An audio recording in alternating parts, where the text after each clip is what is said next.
오랜만에 우리 미스터 마켓 한번 가볼까요? 그러시죠. 네, 미스터 마켓입니다. 미스터 마켓입니다. 공파입니다. 자, 헤드라인 벌써 줘버렸네. 워런 버핏께서 350억 원어치 중국의 비아디 주식을 또 매각을 하셨네요. 네. 그때 한번 싹 판 게 싹 다 판 거 그렇게 많이 여러 차례에 걸쳐서 수백억 수천억을 팔았는데도 아직도 지분율이 7.98%라도 아직도.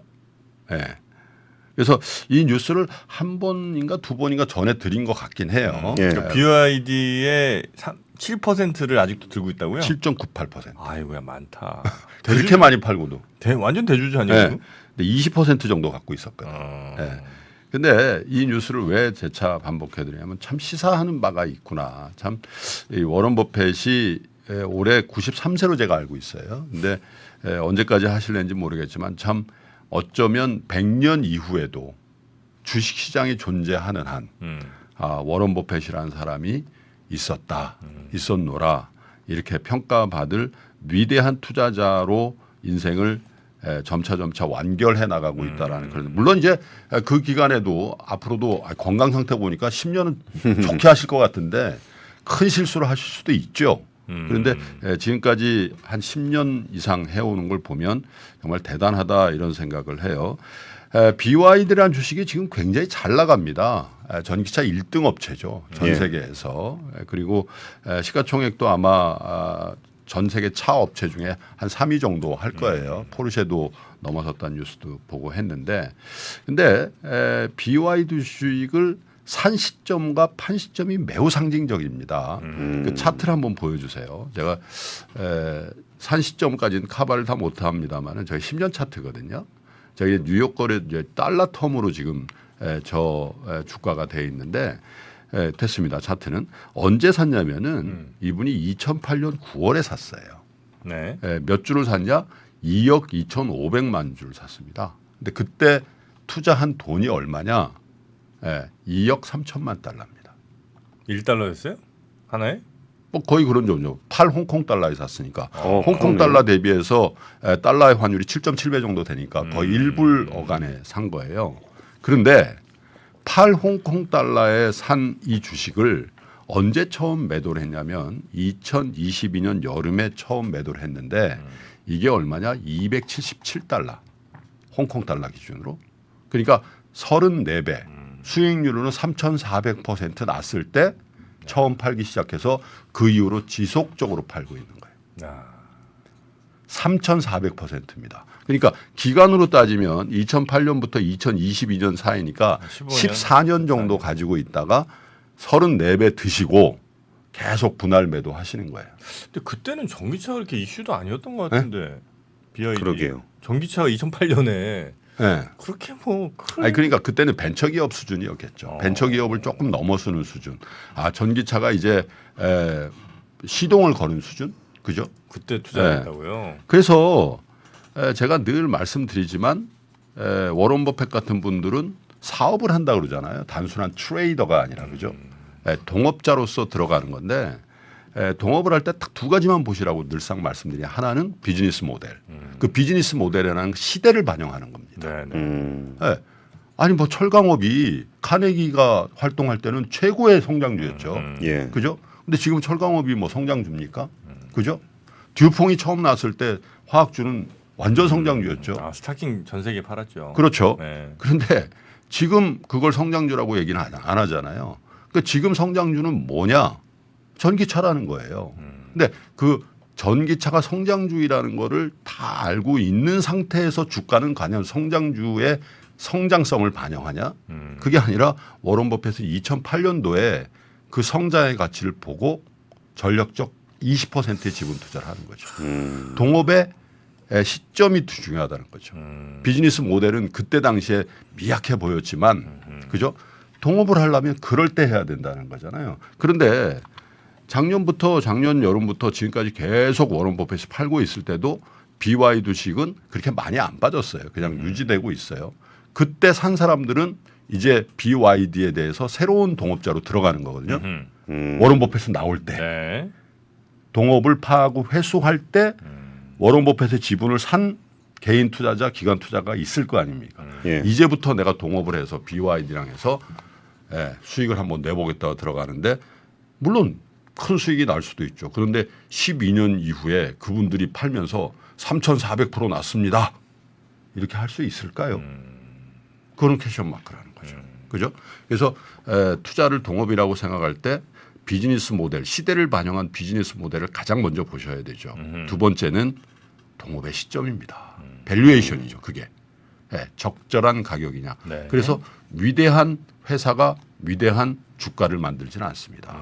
그죠? 그래서 좋은 회사에 좋은 주가에 투자한 가장 좋은 예를 이제 워런 버핏의 이 BYD 주식을 매수하고 매도하는 시점을 보고 얘기할 수 있고 또 굉장히 상징적인 거는 그럼 BYD 주식 이렇게 많이 팔아가지고 엄청난 수익을 냈는데 뭘 샀냐? 네.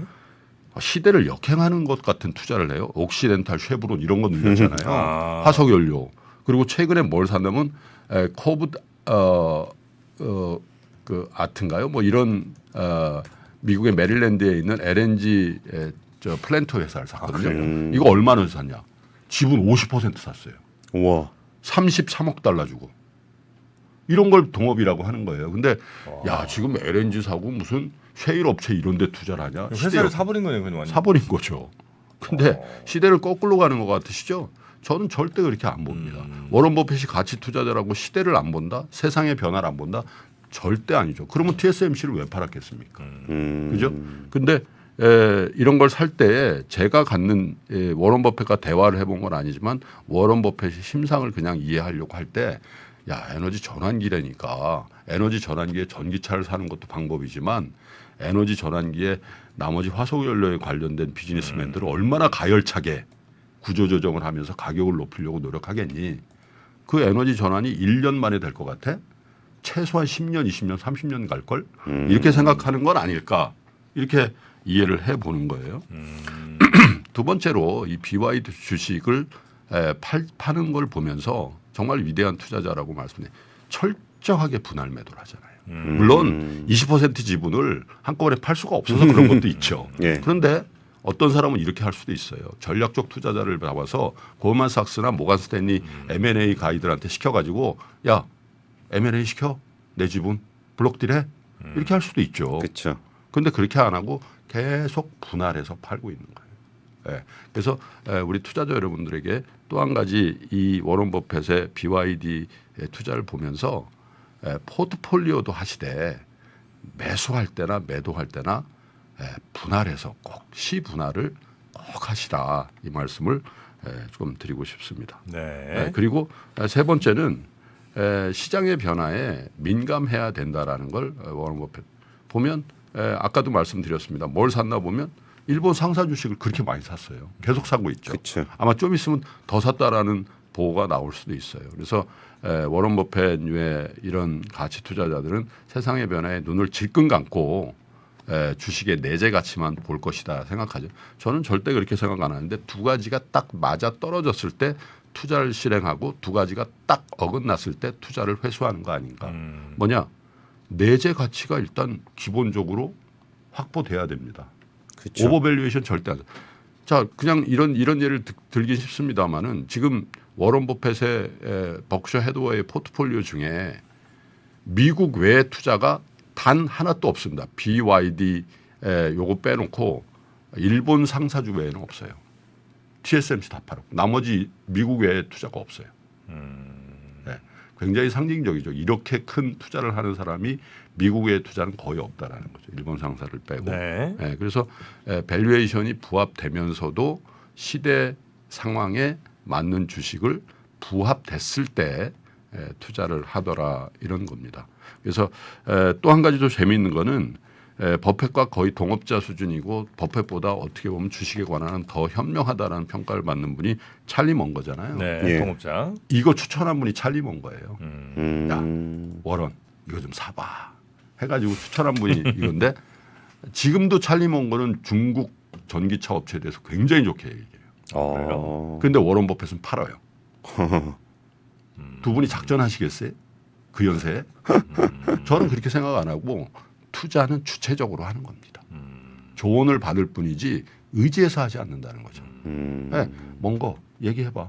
그래 나는 이렇게 생각해. 그래서 절대 투자를 누구에 의지해서 정프로에 의지해서 건프로에 의지해서 얘가 적절치 않았네. 아니 좋았어요. 좋았어? 예. 네.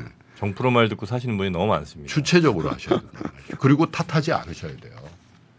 내가 네 말 원래 그렇게 하면 안 되는 거란 말이죠. 그래서 조언을 받고 참고하시되 여러분들의 주관과 여러분들의 로직과 여러분들의 찐 실력으로 하셔야 되고 절대 편을 짜서 또 감정을 섞어서 투자는 하지 마셔야 된다는 걸 우리가 투자의 그루라고 할 만한 분이잖아요.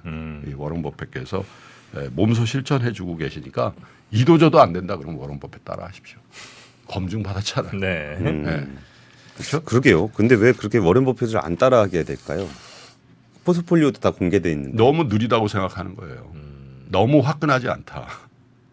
화끈한 걸 원하니까. 재미는 없죠 사실. 노잼 워렌. 주식 재미로 하는 거 아니죠. 노잼. 재미마저였으면 할 수가 네. 없죠. 아마 계속 팔 거예요. 그래서 지금 7.98%인데 아마 올해 내년까지는 지분율을 거의 제로로 만들지 않을까 그런 생각이 드네요. 네. 자, 오랜만에 돌아온 미스터 마켓 워렌 버핏의 BYD 주식 매각과 관련된 우리가 또 살펴봐야 될 것들 짚어주셨고요. 오늘 뉴스삼 이 정도로 마무리하고 내일 아침도 잘 부탁드리겠습니다. 권순우 팀장님 고맙습니다. 예, 감사합니다. 장 시작 전부터 종료까지 쏟아지는 수많은 뉴스와 정보들. 이 중에서 어떤 것이 투자에 정말 도움이 되는 정보일까요? 3프로의 증시 셔터맨 박근영 마스터가 직접 정보를 선별하고 투자의 힌트를 드립니다. 시간도 아끼고 투자 아이디어도 얻는 시간, 박근영 부장의 마켓 힌트와 함께 하세요. 자세한 사항은 3프로 TV 앱과 홈페이지를 확인하세요.